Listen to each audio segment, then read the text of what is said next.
right, so here's another story where this should have never happened in America. 11-year-old boy was arrested for refusing to stand for the Pledge of Allegiance. So this was in Lakeland, Florida.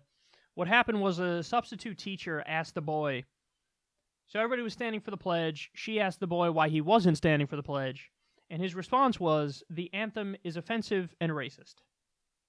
So she responded, why, if it was so bad here, did he not go to live in another place?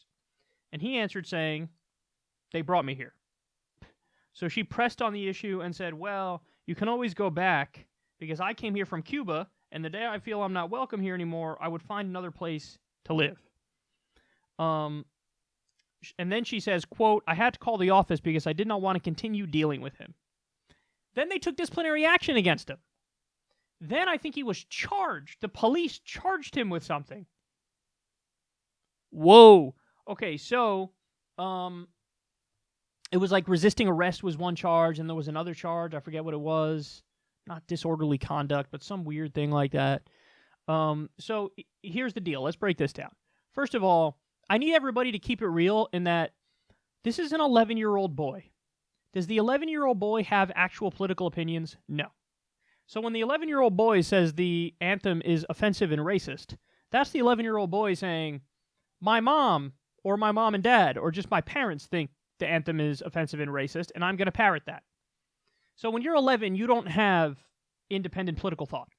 It's not a thing. That's too young to have independent political thought. So this is, let's be honest and upfront about that this isn't like a principled stand from the little kid. It's just not. It's the kid regurgitating whatever the parent or parents said. Okay? That's what that is. It is what it is. Now, having said that, does that matter? No, not at all. Should the kid have been arrested? No. Should it be charged? No. Should the kid have even been sent to the office? No. The real problem in this story is honestly the snowflake substitute who thought like, how dare you? You better show respect and you better, fall in line for the pledge. But listen, man, I think the fundamental contradiction of what this substitute teacher did and what all the other people who've done similar things, the fundamental contradiction there is you cannot say we live in the land of the free and then try to force somebody to do something, especially somebody as arbitrary and symbolic as the pledge. I'm a longtime supporter of not having the pledge in schools, longtime supporter of not having the pledge or patriotic shit in like the national anthem in sporting events.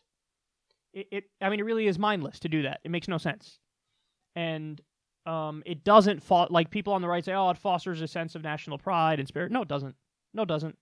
You go through the motions, you don't know what you're doing. I look back on me standing and saying the pledge when I was a kid in school, and it's just, you're just following what you're told to do.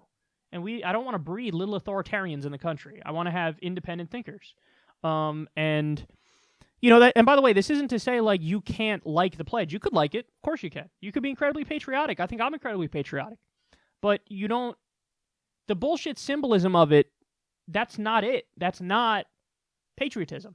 Patriotism is actually understanding that you live in a country that gives you the freedom to not stand during the pledge. Patriotism is understanding you live in a country that allows you to dissent when they do something like a fucked up offensive war. That's patriotism. So use the freedom that you're given. You can use it. And this is a case of them saying, oh, this country's so great and so free that we're going to force you to do what we want you to do. No, that makes no sense. That's very authoritarian in nature, and it's the opposite of what this country is supposed to stand for according to our highest ideals. So even though I don't think this kid is taking like a principled stand and he's a genius and he's I have deducted that this is a racist offensive anthem. No, I think that's bullshit. I think you're just doing what your parents told you to do. But at the same time, the school walked right into the trap and made themselves look like the biggest asses in the world.